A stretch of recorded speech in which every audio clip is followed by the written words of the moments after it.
Welcome to the Inside Carolina podcast on the Beat Live. Of course, streaming on YouTube right now as I speak. Greg Barnes, Gregory Hall, and Isaiah Lucas. Inside Carolina sponsored by Johnny T-Shirt and JohnnyT-Shirt.com.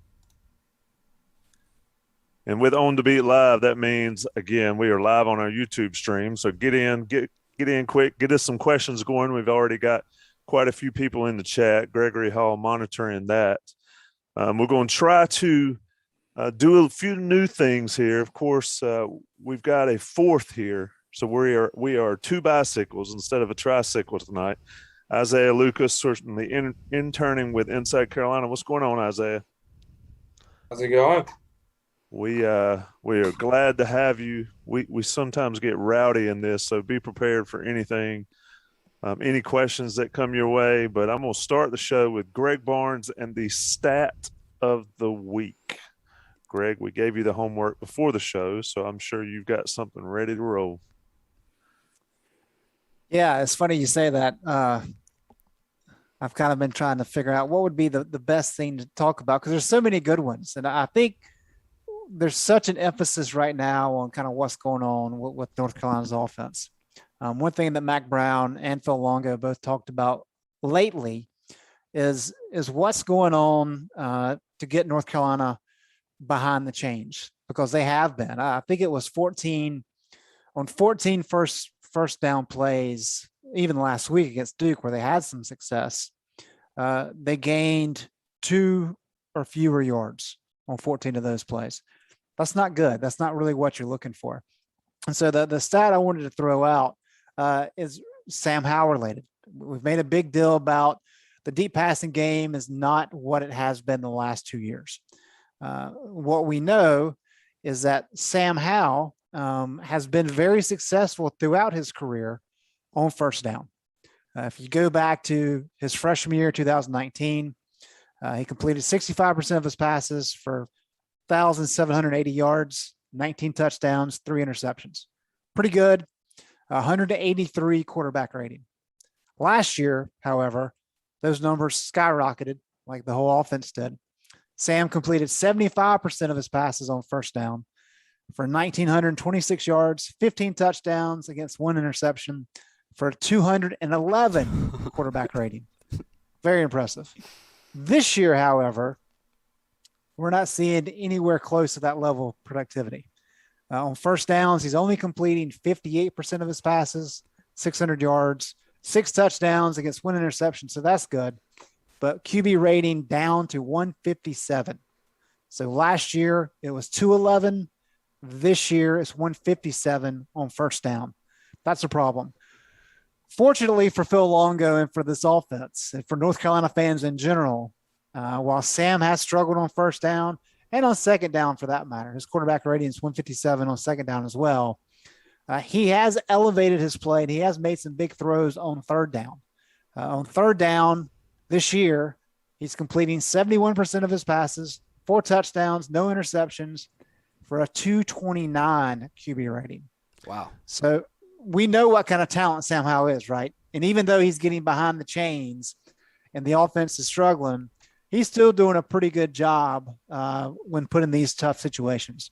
I mean, if you look at, granted, this is a very small sample size, but when he's in 3rd and long this year. Is that 8 yards or more? 7 yards or more. He's 11 of 16 passes for about 300 yards with 2 touchdowns. I mean, his third down and 7 to 9 to go, QB rating is 427. So, I mean, that's good because they're in 3rd and long a lot. That's the problem. And there's a sharp decline from what he's been able to do on first down this year compared to the previous 2 years. And so when we hear Mac Brown and Phil Longo really talk about the struggles this offense is having, especially in early down situations, yes, a lot of it's the run game for sure. That's on the backs. That's on the offensive line. There's also the Sam Howell component. Now, one thing Mac has pushed and Phil Longo has talked about, how do you address that? Well, the deep passing game is not there. So you want to take some of the decision-making process out of Sam Howell's hands.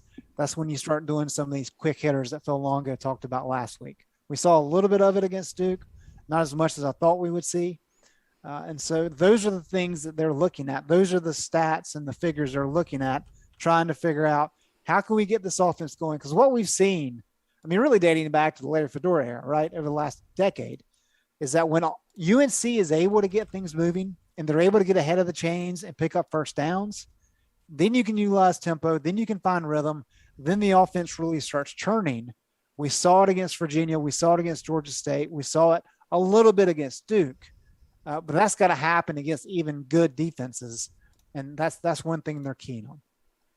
I mean, So I guess the question is a stat of the week, by the way. I know that was Greg Barnes, ladies and gentlemen. If you want to argue anything, don't come here and argue numbers. I told him about the G Biggie stat of the week this morning. I'm working on it. Okay. I've got one, but it's not safe for this podcast. I'm working on sound effects, some graphics. We're going to get it rolling. There's going to be a designated, you hear that sound, boom. I'm just going to start doing it randomly in the show, so every time you hear it, you're just going to have to, like, pull out a stat. So the question is why? Why the struggles on first down this year as opposed to last year and even his freshman year? So, Gregory, since you've got a lot of kudos for the stats, I'm going to let you start, and I'm going to let Isaiah come in after you and clean up your mess on the why. Why is the struggle? Why is Carolina struggling on first down so much more than they have in the past? Initially, I think it's the reliance on trying to get those yards out of the gate, and anything beyond 10 yards just really hasn't been there this season. If you get it with 2 Josh Downs in space, yeah, but that's not what they're doing on first down. You're not seeing the ball go to Josh Downs early on, and then when they do, the offensive line can't block. Someone just typed that as I said it. You can't get there's too much pressure on Sam too often, and that's also leading to the issues on first down, and I really think it starts and stops with that. If you're trying to go deep, you need time, and the time's not there, and then his footwork's getting messed up, as we've seen Jason kind of break down on some, and then the decision-making's not there as well as far as trying to get those yardage first downs that we saw last year when it was just, first down, Diami, right? He's got time to throw, and he can find it. That's just not there, and the issues on first down start and stop with that. What do you say, Isaiah? And Greg, while Isaiah's talking, somebody's asked, what's the run pass percentage on first down, if that's something you can pull up pretty quickly. What do you say, Zay? I was going to say, I mean, Greg summed it up pretty well. I think that lack of ability to kind of establish a run game is kind of hurt on first down a lot, because that if you throw an incomplete pass, obviously you're not gaining yards, makes it harder, gives you 2 more plays to pick up 10 instead of like knocking that down to 2nd and 7, 2nd and 6. So people talking about the play calling. Greg, I don't think the play calling is much different than it has been in the past. There's something else going on. Is it that offensive line that we want to talk about and everybody wants to talk about as the issue? Because I'm not seeing any completely different sea change in the way Longo's called plays the last couple of years, or last 3 years, to be honest with you. No, and I think Jason has done a great job kind of laying out some of these issues. It'd be one thing if it was like a glaring issue, like the left guard was just horrible. And so it was up to Phil Longo to scheme around that position because they had no other choice. That's not the case. They've got capable bodies everywhere. Mm-hmm. The struggle is maybe a running back is not being patient enough in the hole, and maybe he's not cutting back when he needs to cut back. Maybe an offensive lineman is getting beat at the point of attack, or maybe he's not pulling as quickly as he needs to be. And maybe he as he comes out, he doesn't scrape along the line. He kind of rounds about. And so you're talking about maybe a yard off the line where he needs to be. That makes a difference. And so all these things kind of add up. I mean, you talk about separation with wide receivers. And so when Mac talks about this is not the offense that we've had the last 2 years, schematically it is. The difference is that the personnel is not quite the same. And I know Gregory has done some good stat work on why that may be. Today was an interesting day going through all of that. Yeah, and so I'll let you shed some light on that in a second, Gregory. But I think a lot of it is you just don't have the pieces kind of meshing quite yet. People have brought it up on the boards. The fact that Carolina had to go to Virginia Tech opening night. That's critical to how everything has worked, right? Because you get smacked in the face on opening night when you had all this hype and things don't operate the way you think they should. That kind of knocks you back a little bit, and that hurts. And sometimes it takes a while to kind of come back from that, and that delays your maturation progress. Is that an excuse? Maybe, probably so. But you asked about kind of the run pass splits. They've relied on the run a lot on first down. 91 rushing plays on first down compared to 69 passes. Second down, 64 running plays to 53 passes. I think really what's interesting is that they've run the ball 31 times on third down, and they've only averaged 1.97 yards per carry. So that's a struggle right there. But they've done pretty good work running the ball on first and second down. There's just a lot of passes that are not operating. And just looking at the numbers from the other night against Duke, as good as they were. Where is it? I had it here and I lost it. But I think about half of the plays on first down were close to half the plays on first down were incomplete passes. So what do you do from that? How do you change things up? And that's what Phil Longo is trying to figure out.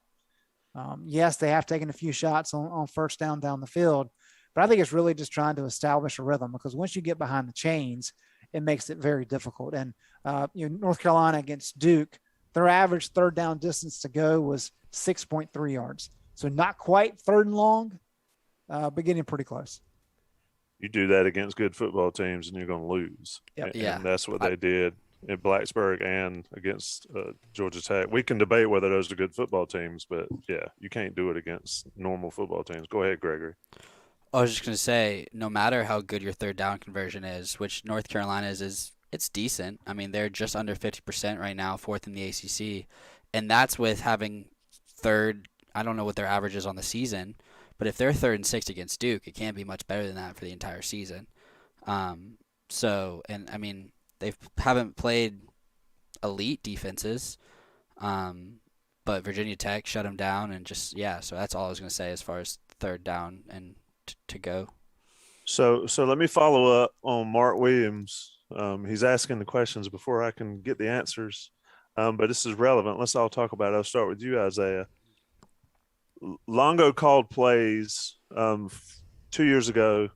They worked a fair amount. Last year, they worked nearly all the time. This year, they're not working as much. We just talked about how they're very similar play calling.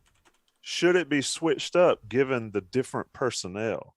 Now, there's no Diami Brown. There's no Javonte and Michael Carter. I'm tired of talking about those guys. I mean, we have worn them out on this podcast probably more than we did last year talking about them. So is it up to Longo to do something different, or is it up to the players to execute what they're supposed to execute, especially when you've got an offensive line that's been there for a long time? I think it's more so on the players, honestly. Because, I mean, you know what you have to do. You know what the game plan is. And there's not too much that a team can do when you go and you prep all week. If it comes to game day and you're just not ready to compete, because a lot of it has been them being outmanned or simply just like outworked physically. It's not been schematic issues most of the time. So if you get to game day, you're not really there. You're just getting outworked. There's not much you can do as a coordinator to change anything up. How much of the offensive line issues are because of the center issues, Gregory? I know that that's a question we discussed a little bit off air. I'll let you get your thoughts in, and then I'll go to Greg on it. A lot, especially when you're playing 3 different centers in one game like UNC did against Duke. And I mean, yeah, when Kieran Johnson came in and Kane Baker, they played well. But when you have your starting center and Brian Anderson, who is supposed to kind of be like when we talk about having a veteran offensive line back, you could have four seniors at left tackle, left guard, right tackle, but then have a rookie center, and the communication's still not going to be as good as having a veteran center. So Brian Anderson was supposed to kind of be the gel for that, and so if he's out hurt, that's hard. And then Kieran Johnson, if he's limited, then he's kind of focusing on himself rather than being at full strength and being able to fully communicate. So the communication's not going to be there when you're constantly rotating in centers. So I think with the issues of that, when Phil Longo talks about communication issues, it starts and stops with the center. And then there's still the technique issues that are kind of second and third, consistency and things like that. Phil Longo talks about issues at the offensive line, fundamentals, things like that, footwork.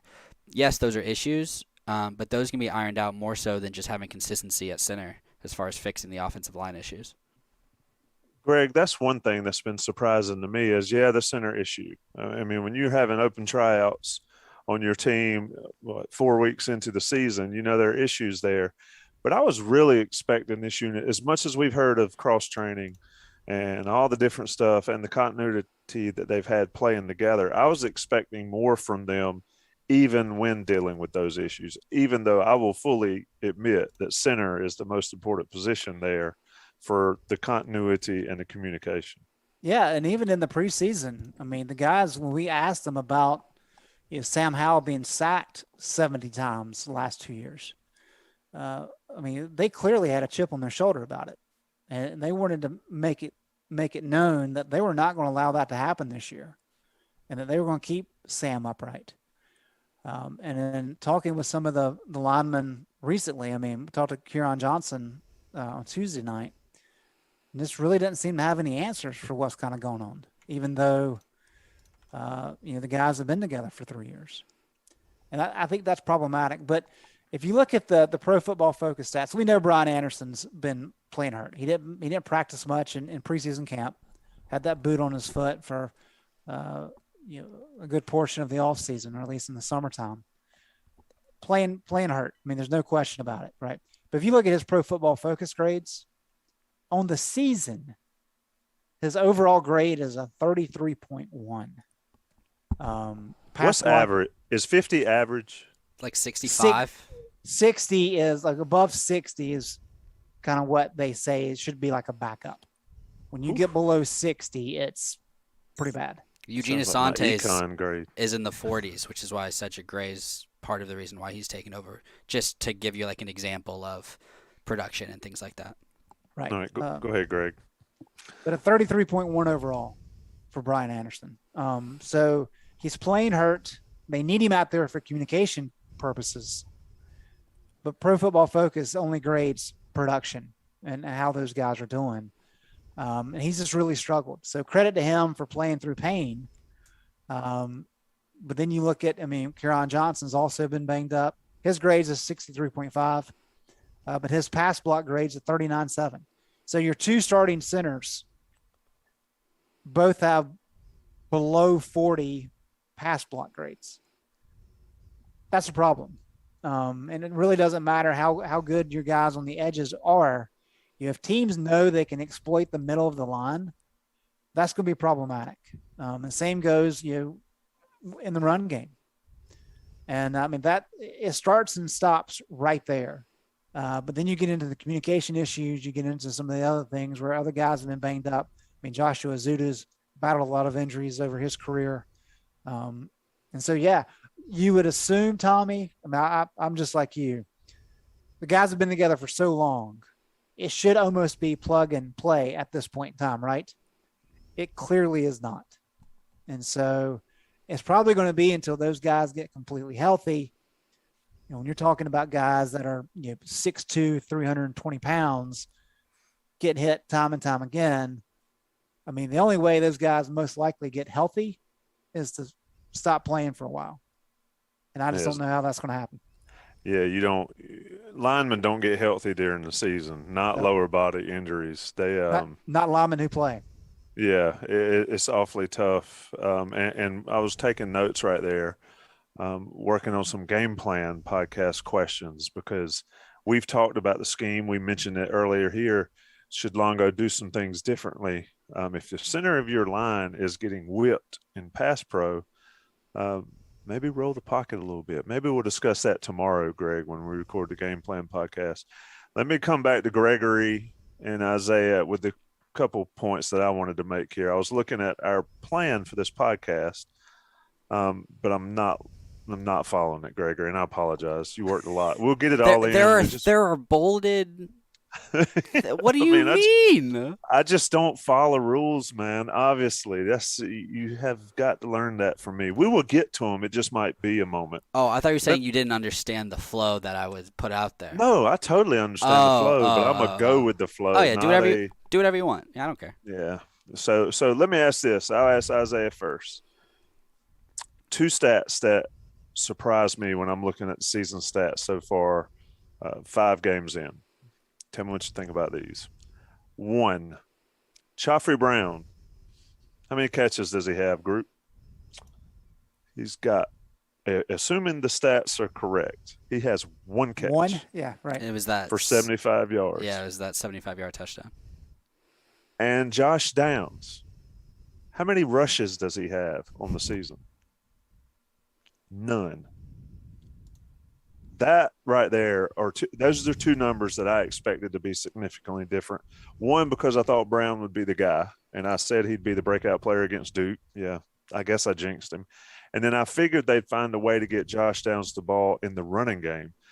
Isaiah, do they even need to worry about that given the production he's had in the passing game? I mean, what's the point of trying to run him if all you got to do is pitch it out to him and let him go?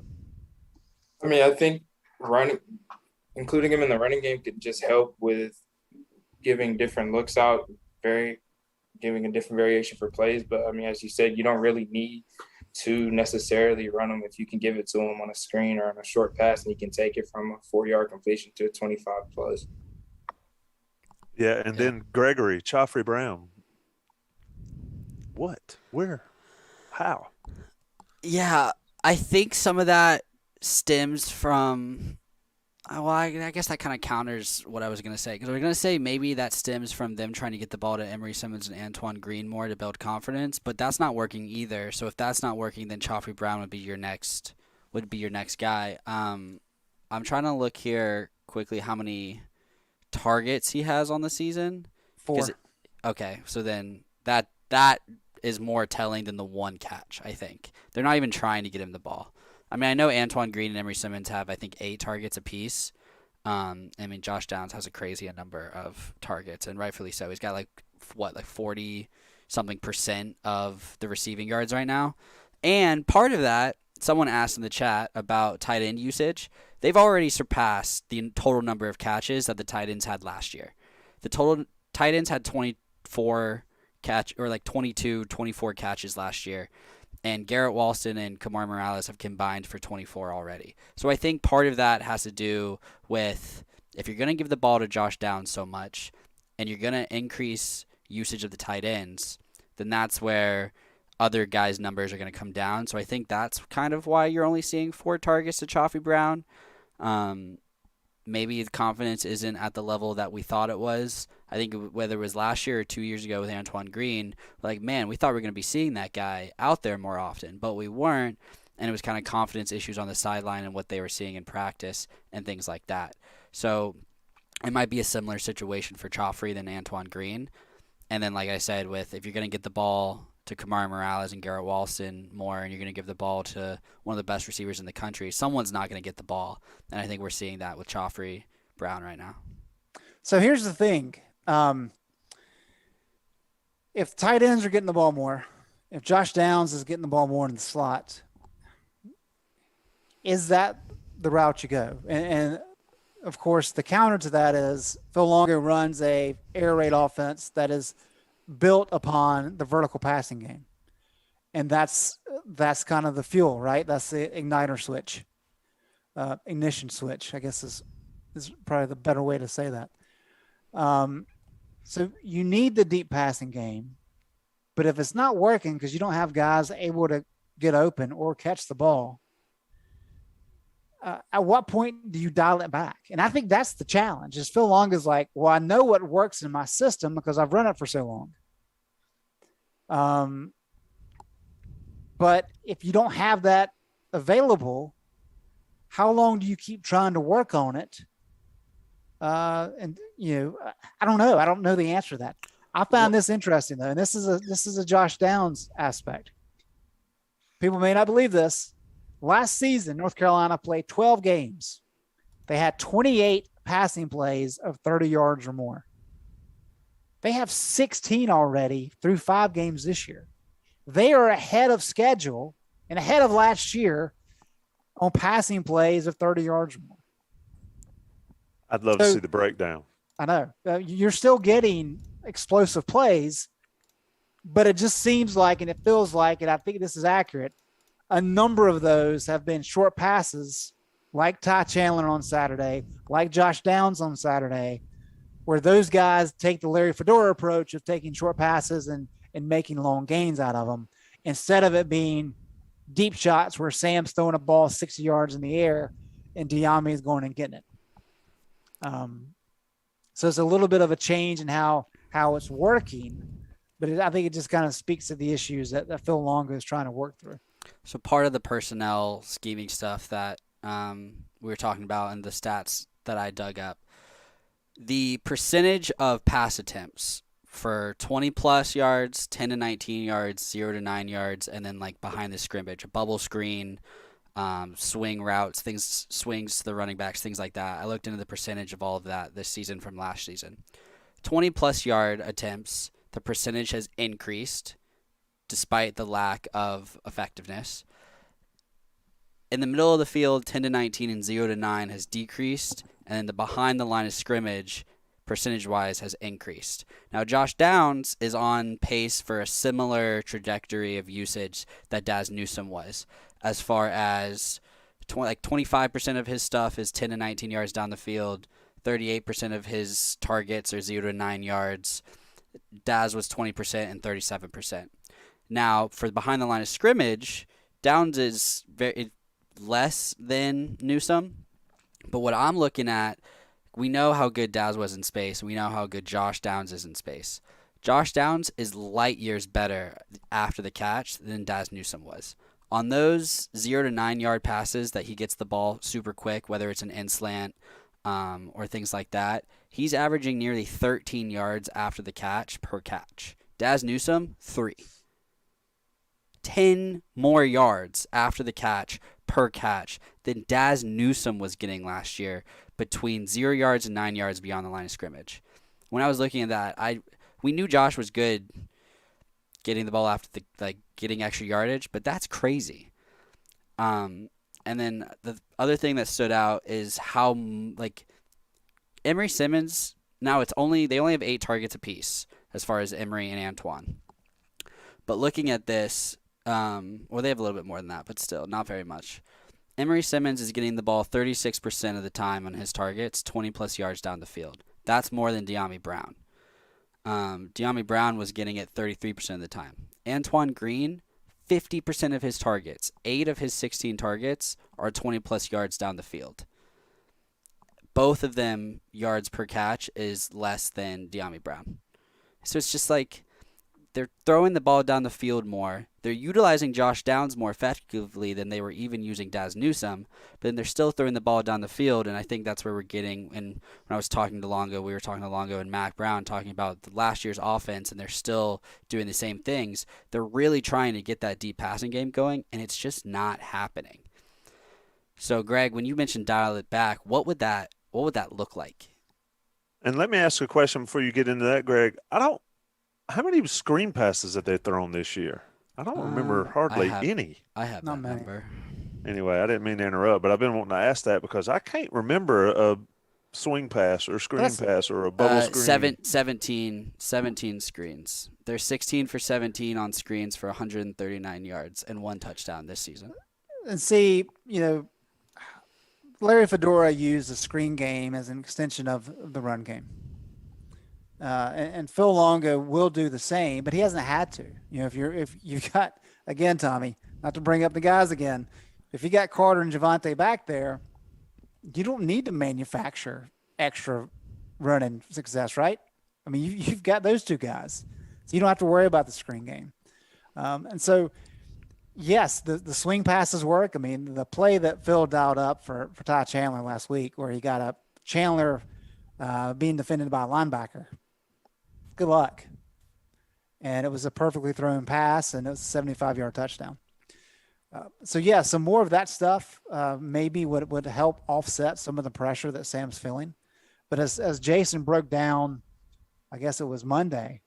I mean, they try to screen on third down, and it's kind of an obvious down for a screen, right? When you're third and long. Duke knew it was coming. Duke knew they could get to the quarterback in time where he couldn't really throw the ball down the field, and so they just bottled up the screen. So maybe on earlier down situations, you can utilize more of the screen game, even though that's really not what Phil wants to do. But asking Phil Longo to dial it back on the vertical throws when that's against every essence of his being is going to be tough. And I have to imagine some of that's what Mac's hinting at when he says change up your scheme. But you know, it's like Larry Fedora not throwing all those little quick digs and outs and the slants and the screen passes. That's just what his offense is. And so it is a matter of trying to fit pieces to the scheme instead of fitting the scheme to the pieces. And it's a system. It works when you've got the right pieces, and it's still working now. It's just not working at the level that we've seen, especially last year. And that's the challenge is how far are you willing to go with these struggles before you just make significant changes? And that's something Phil has to figure out unless Mac makes that decision for him. So how much, Isaiah, I'll ask you this, how much are the tight ends benefiting from, like Gregory said, all this chaos on the outside, not named downs, but also, and this is something else, and Greg and Gregory, you can chime in as well, aren't the tight ends usually a check down anyway? How many times in Phil Longo's offense is the tight end the guy? Is the tight end the read?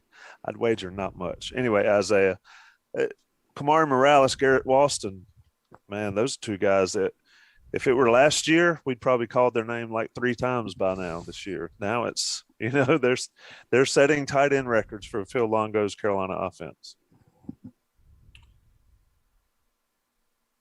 I feel that like the tight ends, they're able to get in spaces to where if they're matched up on linebackers, they're running like an underneath route or corner route or just something short where they can catch it. Morales specifically, if he can catch it in space, he's athletic enough where he can get a ball, he can make a guy miss, pick up a couple yards. If the receivers can't do it on the outside, he's more of a favorable matchup against a linebacker who could be slower. And then Walston, same thing, just moving his body, play action, just getting them across field. I think the linebacker matchup or something that the offense would have to try to attack more. Now, something that I was thinking about with the tight ends, if the offensive line is struggling with protecting Sam, when do you keep the tight end on the line rather than having them check and then go for an extra man? Is that something that we're seeing often or not really? It totally depends on what you're trying to do. I mean, if you're trying to throw the ball down the field where you need to give Sam some more time, then you're going to need to keep the tight end attached and let him block and utilize the running back. I mean, I think we've seen enough out of the offensive line right now that that's a guarantee. If you're trying to hit a big play down the field, you're going to have to give Sam time to step into it. If you're running these 3-step drops or any of the RPOs, I mean, those are quick passes. RPO, you've got to get rid of it quick or else you're going to get a ineligible lineman downfield. And in those situations, you don't need the tight end to stay and help. And so it's really determining, okay, how much time can we buy the offensive line?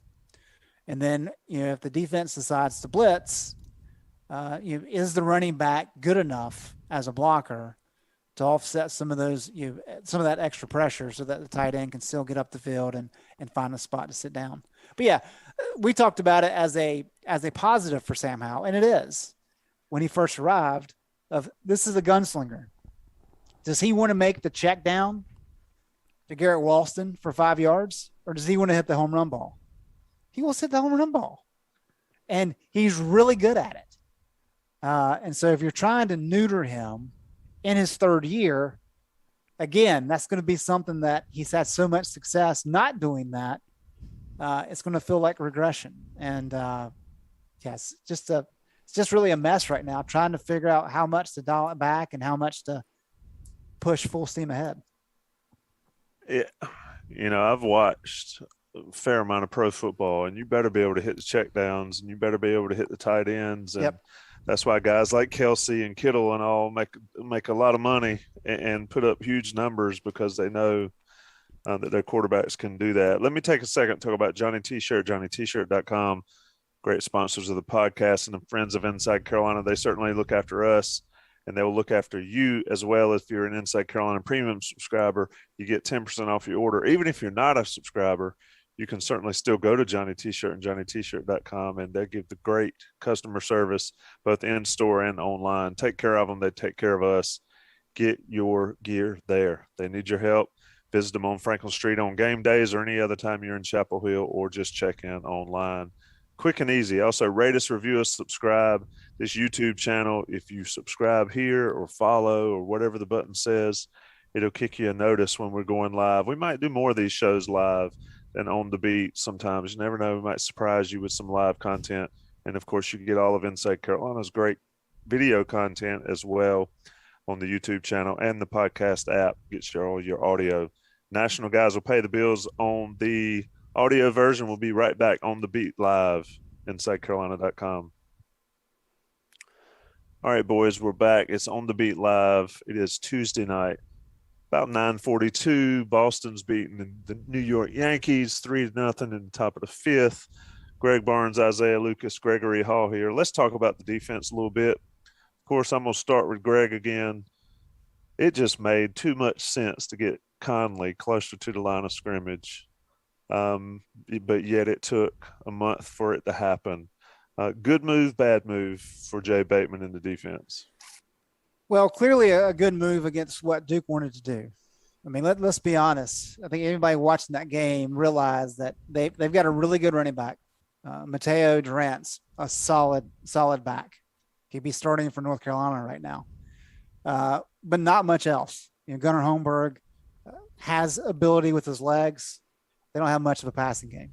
And so coming in, I think it was pretty clear. Jay Bateman was saying, we're going to take away the run to the best of our ability and make Duke beat us through the air. And they were not able to do it.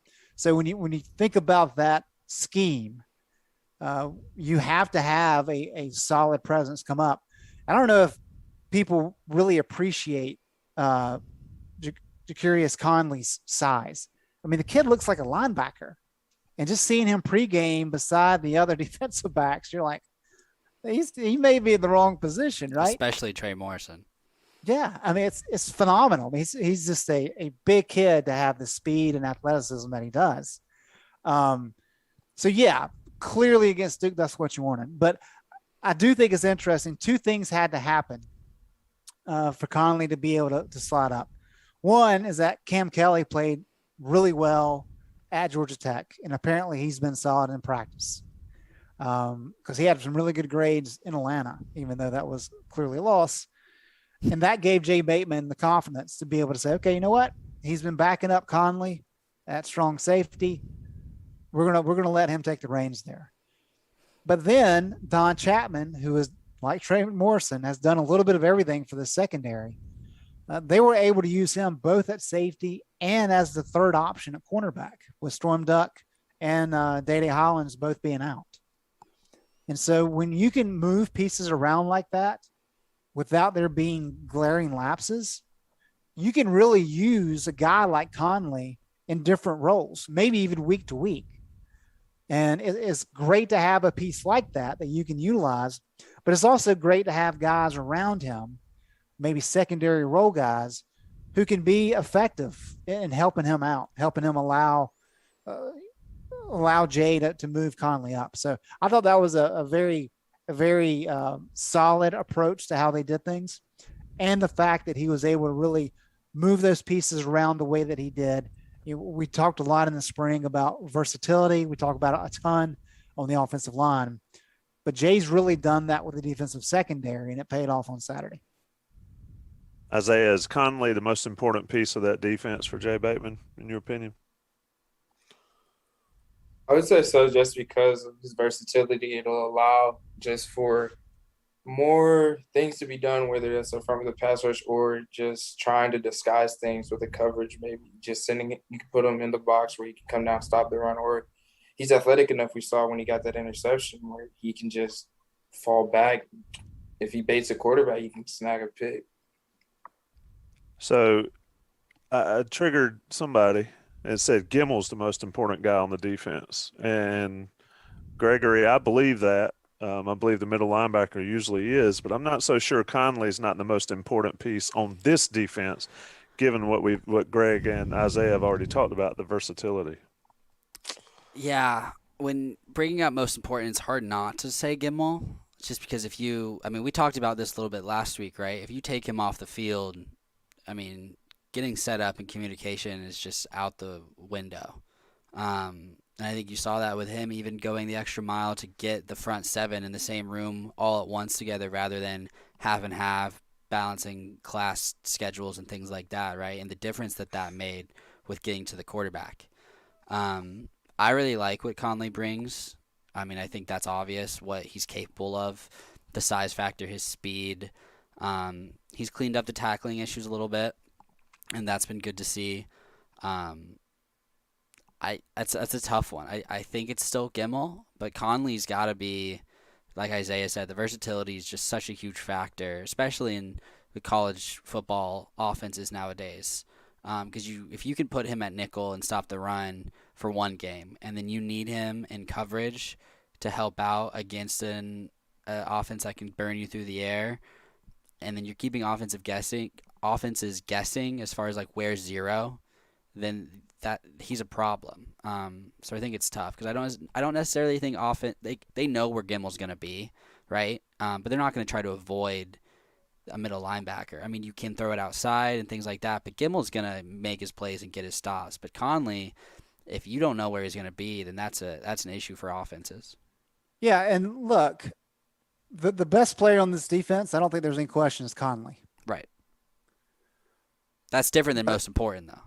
Exactly. And I think that's the point here is look at what Eugene Asante's done this year. He struggled. That doesn't mean he's not any good. That means he's started he's played in 6 games now, like significant snaps. Yeah. And even though he didn't play much at Georgia Tech. He's still a young kid. And Cedric Gray is playing better than him, but even Cedric hasn't played very much. The middle inside linebacker position is where all the calls come from. That person is responsible for relaying information to the defensive line, to the outside linebackers, and to the secondary. You've got Eugene Asante, who's inexperienced. Cedric Gray is even more inexperienced. And then you got 2 other kids at inside linebacker who are very talented in Power Eccles and Ra Dilworth, incredibly inexperienced. So what are you going to do? Are you going to take Gimmel off the field just because he's not like an elite talent? I get the frustration sometimes because you see Ra and you see Power splash. Those kids have a long way to go. And so you've got to have a guy like Gimmel out there pretty much every single play to keep things in order. That doesn't mean he has to be the best player on the field, but it's like Brian Anderson.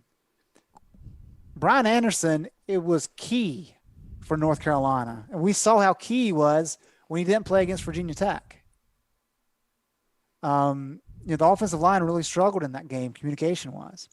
So even with him playing hurt in the next 2 games, North Carolina really looked better offensively, and they had less communication breakdowns, all those kind of things. Is he the best player on the offensive line? No. He's probably number 5 in terms of like pro potential. But he's the vocal leader there, and he's the guy that makes the calls, and you need him out there. It's the same with Gimmel. I think fans kind of miss that element of it. Is there's a difference between importance and talent level.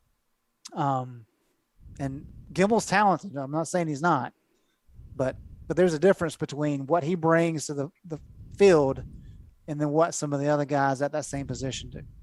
Yeah, like Mike and EJ said on the VIP podcast, if you think it's a struggle without Right. now, imagine it without Gimmel. And that goes to the question that so many people keep asking is why aren't Ra and Power Echols getting more time? That's it. That's why, because Gimmel's the guy. And Cedric Gray's played himself into playing time. And also, they're young. I mean, it's that simple. And it goes for Keyshawn Silver and all them. Let me ask you a question, Greg. Is there any other place for Jay Bateman to get a guy like Ra on the field, except those linebacker positions, simply because we talked last week about getting the best 11 on the field? That's what Matt Campbell likes to do at Iowa State. Play them wherever they can go, get the best 11. Is that a possible thing here with this defense, with what Bateman likes to do? I think there's going to be more opportunity for that next year, just because of what you just said, Tommy. Like Ra, if you could play him at like a nickel position, I mean, just think about if you put a dime package out there, and your nickel was Conley and your dime was Ra, and just kind of a modified version of that. That'd be pretty interesting. The problem is Ra is trying desperately to learn how to play inside linebacker. Mm-hmm. And so to say, okay, we're going to put you at a defensive back position, even though it's a hybrid. I mean, you're talking about his inexperience level is you've doubled just because it's a position he's never played before. I mean, Jonathan Adorno is a great example, right? They really liked what he can do at guard when he came in last year because of some of the situations, injury-wise, Ty Murray getting hurt. They had to let him play at center too. And so because he was splitting time at center and guard as a true freshman, it really hurt him development-wise. And so this offseason, they said, you know what? We think you're a guard. Even though we could use you at center, we're going to stick you at guard primarily with the hope that he can catch up developmentally. Same goes with some of these guys on defense that have so much talent that you would like to use them in unique ways. They've got to learn what they're supposed to do first. Learn what you've got to do, then learn what your teammates have to do. And once you do those two things, then you can get creative and you can maybe slide around and do different things. But if you don't have those two boxes checked, forget it. And I think that's kind of where they are right now. It's very tempting based on the skill set level. I just think they're at least a year away before that kind of thing happens. Yeah, you can play C-ball, hit ball until the ball's not where you thought it was going to be. Right. And the guy's running free in the secondary. Yeah, then it's C-ball, face mask, and dirt. Chase ball. Running after him like DK Wave, Metcalf. right, yeah. Yeah, Tyreek Hill with the peace sign. And so that would be interesting. Somebody mentioned, and Greg, you mentioned the dime package. Let me come to Isaiah, and then Gregory, you can follow. People want – well, not people. Bateman talked about playing more three-down linemen this year than they have in the past. We heard all offseason about how they had, 8 to 10 guys that weighed 290 or more. And Greg, I know you probably have the stats, but I haven't seen three-down linemen too terribly much this year for North Carolina. Isaiah, is that something that maybe would help this defense with run support, or do you think Bateman's just going to keep doing what Bateman does? They definitely can't play a dime with three down linemen. I don't think there's any way they would do that. So Ra wouldn't be on the field for that. But anyway, three down linemen for Bateman's defense. Does that help, and do you see it happening?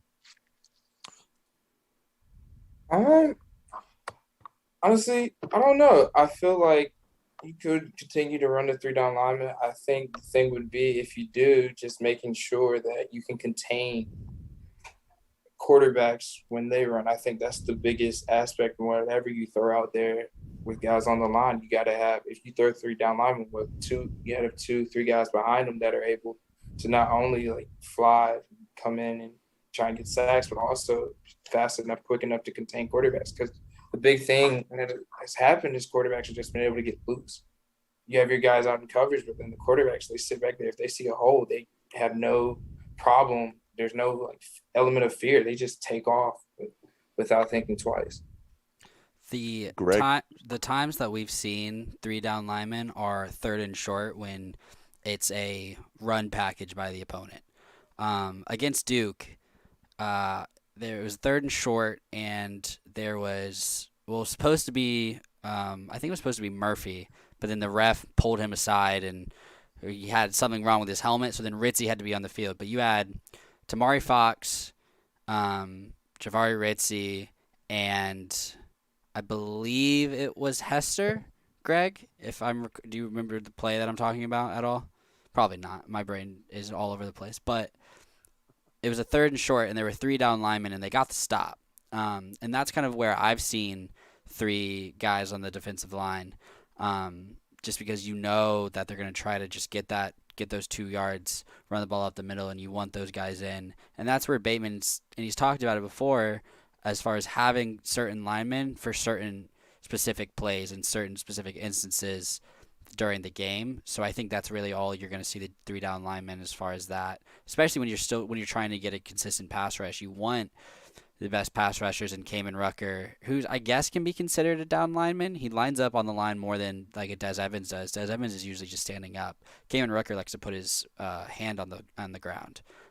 So yeah, I don't really think you're going to see more 3 down linemen if you want your best pass rushers in Tamon Fox, Des Evans, Chris Collins, and Kamen Rucker. Yeah, and I think that's the key there, because in theory, if you're using 3 down linemen, you're able to generate a pass rush a little bit with those guys, especially at the end positions. And Raymond Vahasek is really the only lineman that's had any success whatsoever with pass rush. As Gregory said, it's Tamon Fox and Kamen Rucker, and Rucker is doing kind of a hybrid. Miles Murphy. Yeah, I mean, Miles has done okay with pass rush. I mean, he's had some splash plays. He hasn't been a consistent. True. As consistent as some of the other guys have been. But yeah, Miles has done a pretty good job. But those are 2 of the primary linemen they have out there, Miles and Vahasek. But what's happened is because you're not getting the push up front, they've really put an emphasis on using their outside linebackers to generate pass rush on the edge. And so if you put 3 down linemen on the field and you've got your 2 outside linebackers, because those are the guys you're relying on to create pressure, well, that's 5 guys. You know, Jeremiah Gimmel is going to be out there. So that's 6. So if you need an extra linebacker, a Cedric Gray or Eugene Asante, well, that means you're down to 4 defensive backs. And one of the ideas with moving Conley to safety was, number one, that's the position he's probably going to thrive at in the NFL. But 2, if you don't utilize nickel because you're going to do more 3 down lineman stuff, you'll have him on the field anyway because he's a safety. But if you need him at nickel and closer to the line of scrimmage to help with the run, well, now you've got an extra guy there that you have to account for. And so I think that's probably a lot of it, is that you're trying to say, okay, we have to have Conley on the field. Now against Duke, we need him at the line of scrimmage as a nickel. So you've only got so many people you can put out up front. And I really think as the young guys mature and get better, it may not be this year, it may just be next year, you'll start to see more success with that defensive front when you're using 3 guys and you don't have to rely just on the outside linebackers to get pressure. Greg, just a straight aside on that, talking about the defensive linemen, who are the guys that are 3 down linemen? Not 3 down linemen, but 3 first, second, third down linemen on this team. Because one thing that's maddening to watch is the substitutions after some play. Like, I think it was Georgia Tech had the big run down to the 1 yard line.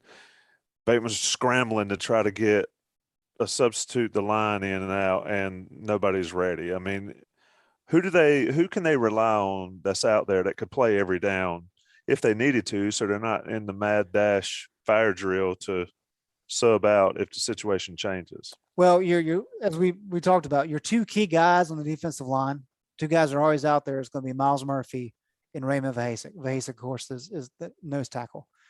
Kevin Hester is backing him up at nose tackle.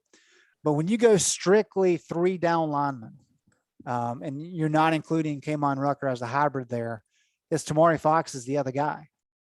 And so when we've seen kind of the ones out there, it's Tamari, it's Ray, and it's Miles Murphy. And the few times that we've seen the standard, 3-4 look with a nose over to the center and the 2-4 eyes, those are the guys out there. Hester has the backup at nose, and then that's where you get Ritzy coming in, playing some for Fox, and then Rucker, of course, they're using him in different positions, and so that's really what you're looking at. And Tamari Fox is solid for sure, but when you start talking about some of the other talented guys they have, Varner, Ritzy, Keyshawn Silver, some of these guys, it just kind of speaks to the development those guys have to go through to be able to break through and allow their talent to match their physique and their development experience and all those kind of things. And it's just a process. And I think that's one of the key reasons you're not seeing, a huge chunk of plays where it's those strict 3-down linemen, because they need to get pass rush, and some of those other big guys are just not ready yet.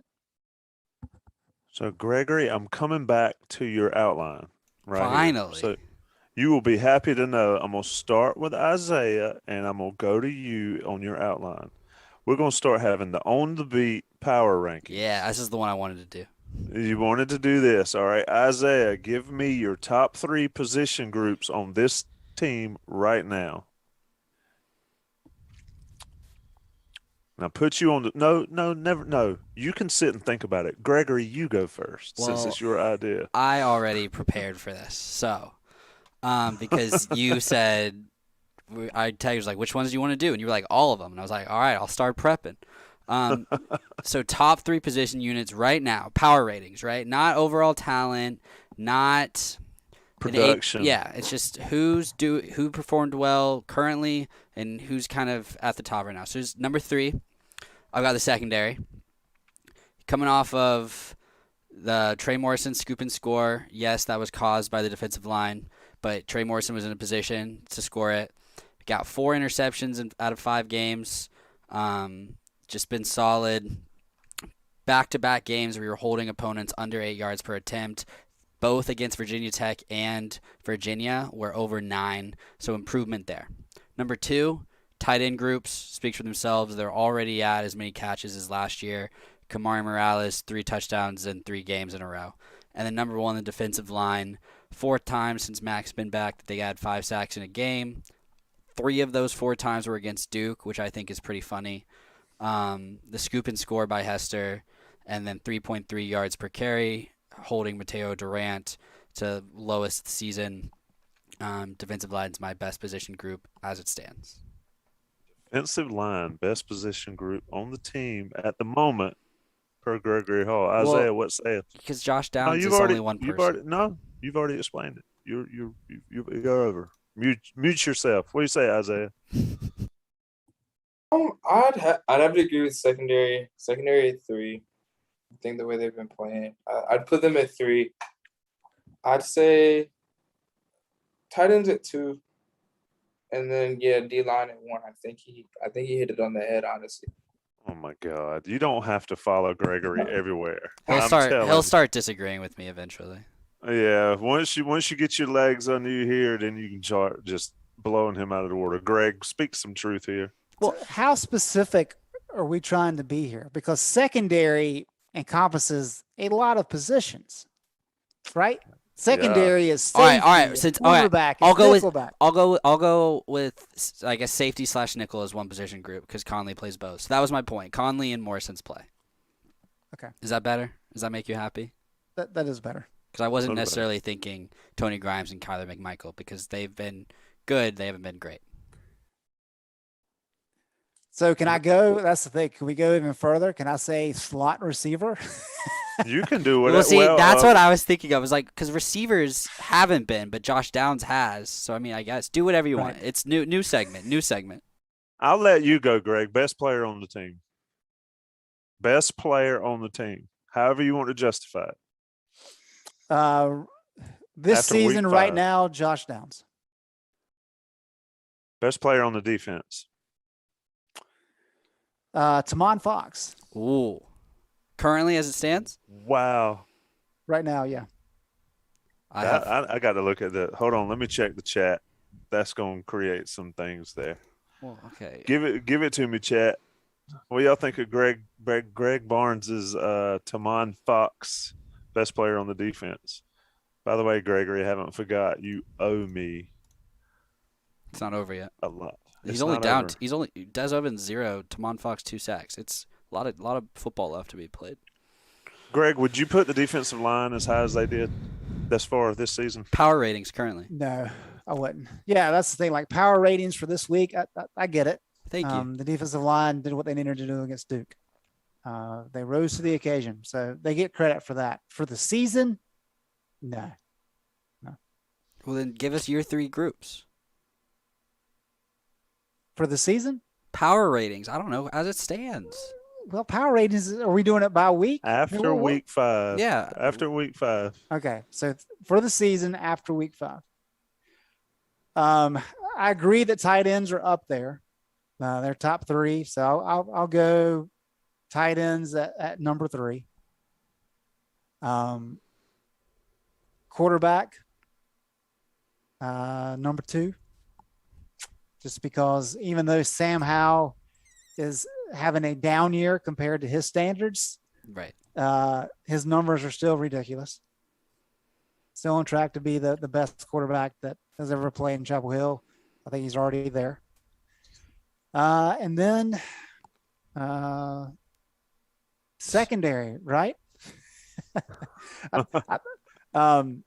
think the cornerbacks have been really good. I know they had some struggles against Virginia. I think that's kind of the key component for this defense is when Tamon Fox is active and the cornerbacks are able to shut people down, the defense is at its best. And so even though the safeties were the best players on Saturday, I think I'll have to go with the cornerbacks being the kind of the best position on the defensive side and the highest power ranking of the team thus far. Nice. Gregory Hall, did I cover your segment? I do like the segment. We need to do it every Yeah, week. we'll do it every week. Keep track of how people are performing.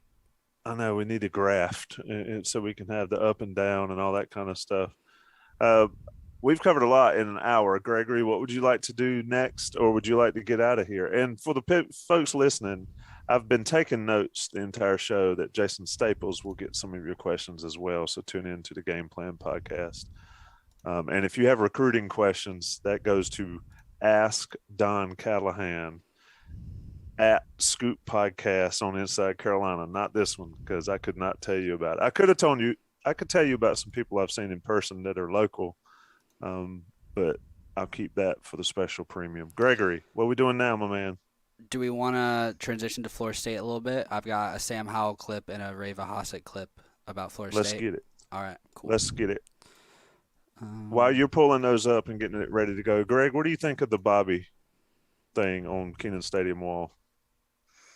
And could you imagine if that was a Coach K thing in basketball? I think they have a very Yeah, that's interesting. I think Max ties. I think it's fascinating. Yeah, he's got the ties from his youth, of course. He's got the struggles with when he was at UNC the first time, and Florida State was, without question, the best program in the country. So I think it's interesting. I don't think there's many people you could do that with, and not receive some flack. But I think Bobby Bowden is one of those few you could do it, and so I think it's a neat thing. I think it says a lot about Mac. I agree. It is pretty classy. But I must admit, I chuckled when I saw it. But yeah, Bobby Bowden was St. Bobby. So we'll let it stand. Go ahead, Gregory. All right, this is Reva Hossack talking about just stopping Florida State's offense. very mobile quarterback. I think both their running backs are some of the best we'll see this year. Veteran offensive line.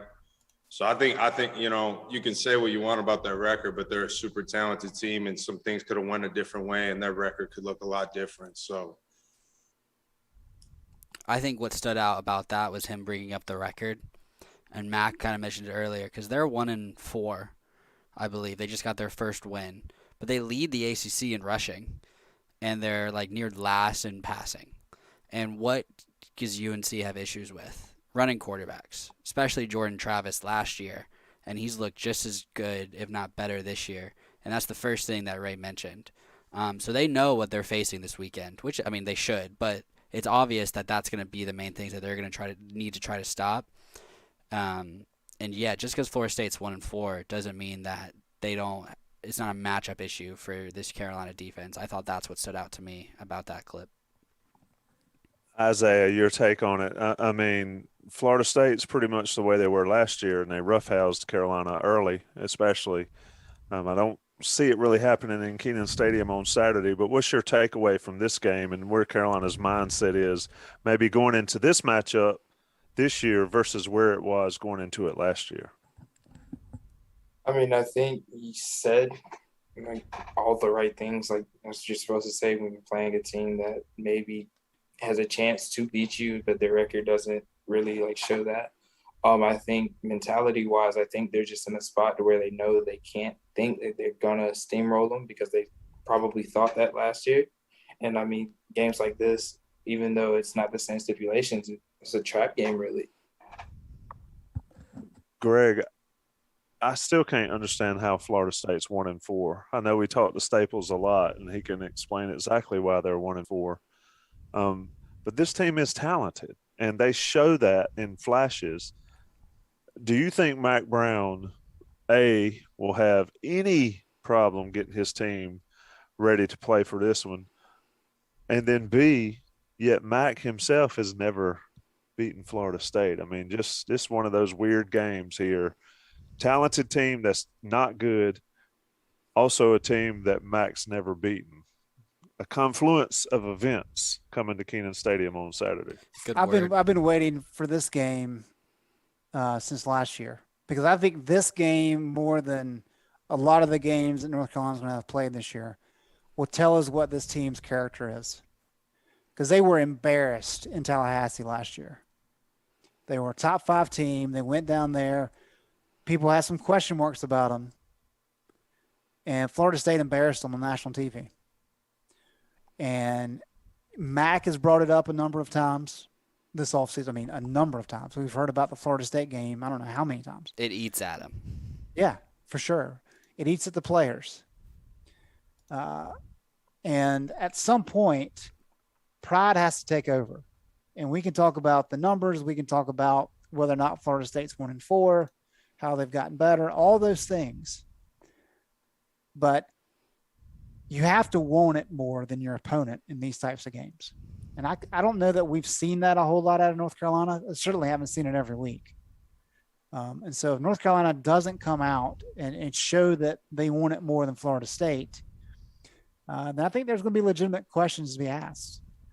I imagine that the team will come out and do just that, but they've been inconsistent. And so until we actually see it, it's kind of a wait and see kind of thing. But I think this game tells us so much about who this team actually is beyond what the stats say.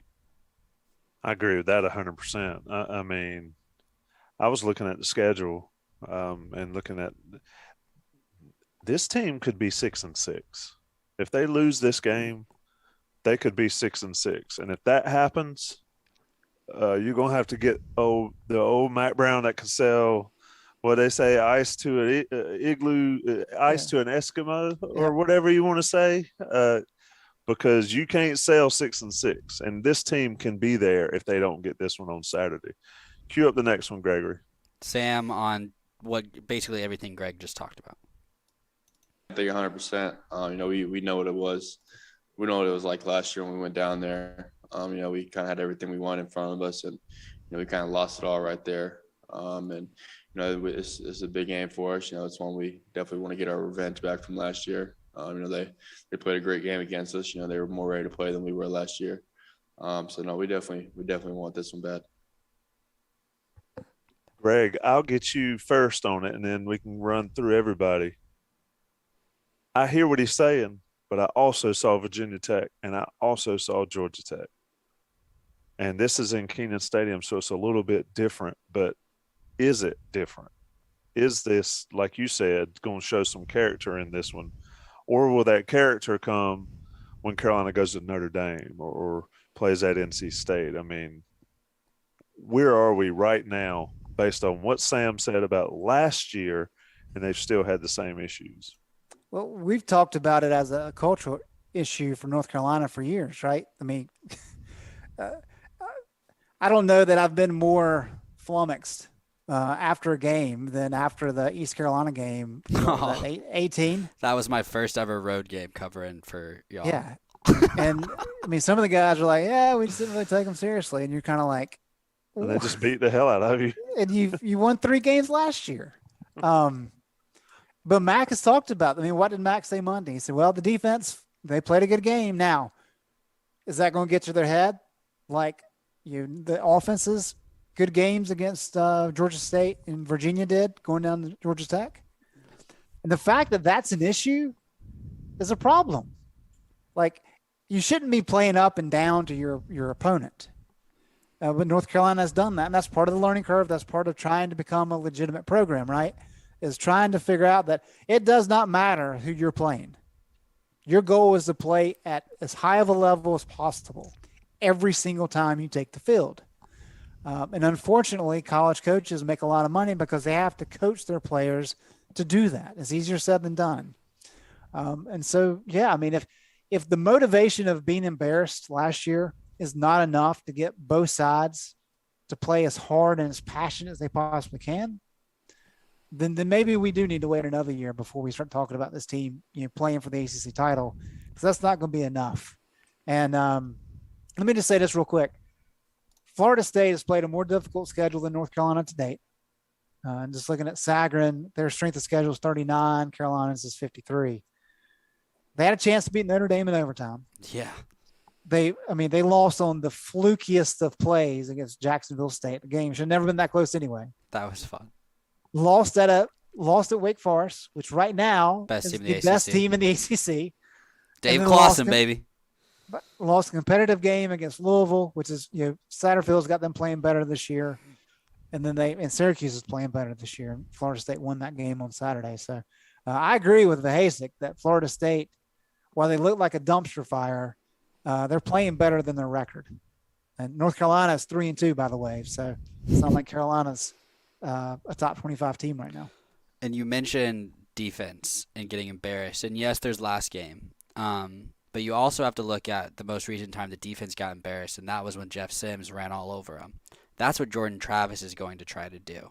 So as far as up and down with the defense, if you have a down this week coming off of what Max said was one of the best performances by the defense since he's been here, then Jordan Travis is going to have a field day, and it's going to look like Bryce Perkins when Virginia came to town, last year or 2 years ago?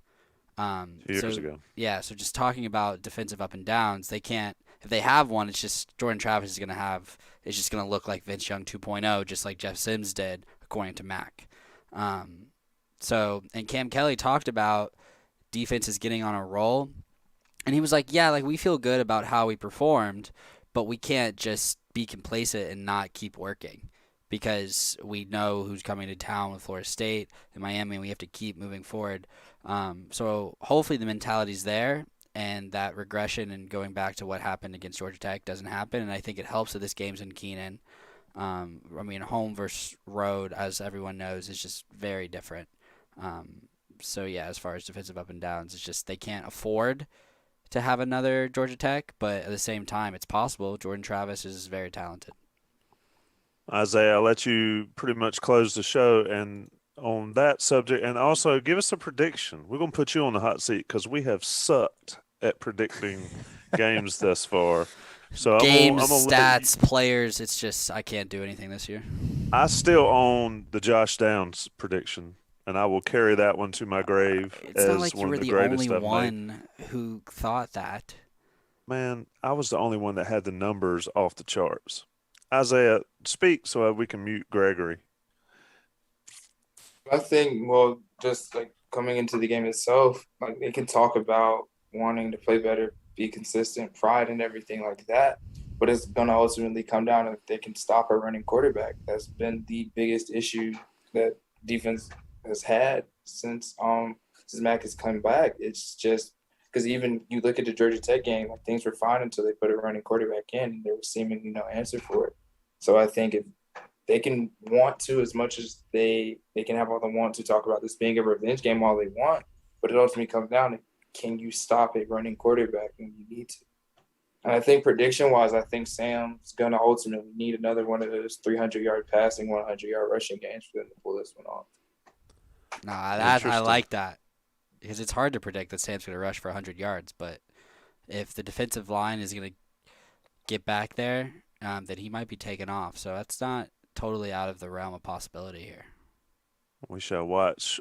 We're going to wrap this one. It's about 10:21 Eastern time. Appreciate everybody that's been checking us out on the YouTube channel.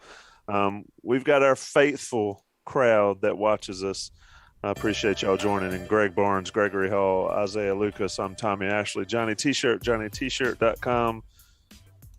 We'll be on the game plan tomorrow night to be released on Thursday. We've got a special show being released on Friday as well.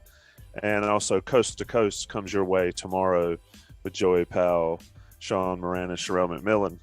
Boys, it's been fun. I'll see hopefully all of y'all in the Bowls lot on Saturday. If not, Greg, I'll talk to you tomorrow. And Gregory, I'll see you whenever we see each other. Thanks, boys.